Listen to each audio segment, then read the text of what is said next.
Thanks for joining us from our studios in Israel. I'm Aaron Porras, here with ILTV's Morning Briefing. Israel has just launched a massive airstrike against a weapons plant in Syria, one believed to be developing deadly chemical weapons for the Syrian army. The attack came as a complete shock to Syria and Lebanon, who have now confirmed 2 Syrians were killed by the Israeli air assault. This comes nearly 24 hours after the UN's report that Syrian President Assad's forces used deadly sarin gas attacks at least 20 times over the last 4 years. Israel has been known to make strategic air attacks on Syrian targets, but only in isolated cases and when absolutely necessary. Above all else, the IDF is especially concerned with preventing Iranian influence in the area, which has escalated in recent years as Syria continues to grow increasingly destabilized. But this overnight sneak attack in Syrian territory potentially marks a huge turning point in Israel's military strategy. It demonstrates that Israel not only can successfully carry out airstrikes even with Russian defenses in place, but indicates Israel may be taking a stand in a war it has mostly stayed out of until now. A Democratic congressman in the United States has just announced a stunning new amendment proposing the United States send $12 million to Israel's struggling Ethiopian community. The plan would help Ethiopians integrate into modern Israeli society, giving them critical assistance with language learning and adapting to Israeli customs.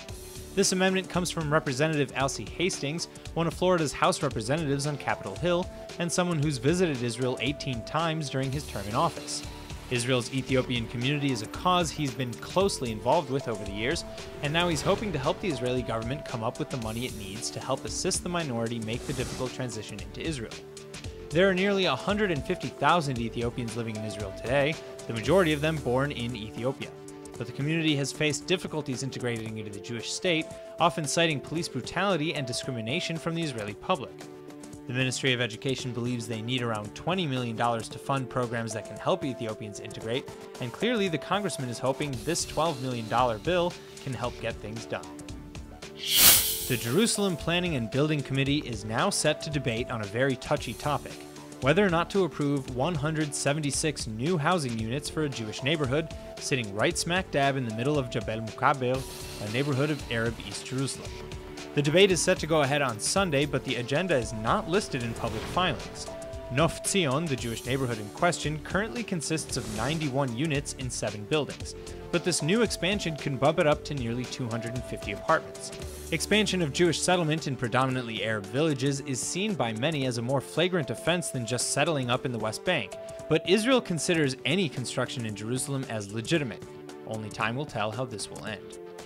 The fall holiday season is here, and it seems like ultra-Orthodox parties and the Labor and Welfare Ministry are set to make sure everybody knows it. Shas and United Torah Judaism today united in the efforts to derail the work on the Israel railway system on the Sabbath and on the upcoming holidays. After bringing it up earlier in the week to the Prime Minister's attention, Labor and Welfare Minister Chaim Katz announced his office would strongly consider the arguments.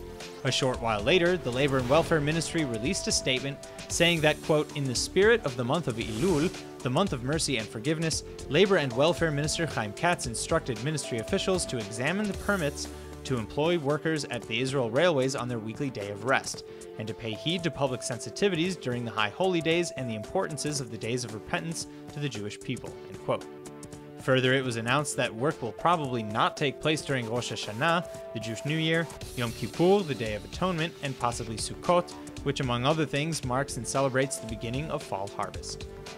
Anyone who's been to Jerusalem will tell you about the amazing sights, sounds, and smells of the Machane Yehuda market, or Shuk, and now an Israeli philanthropic organization is bringing the market to you, as long as you happen to also be in Canada.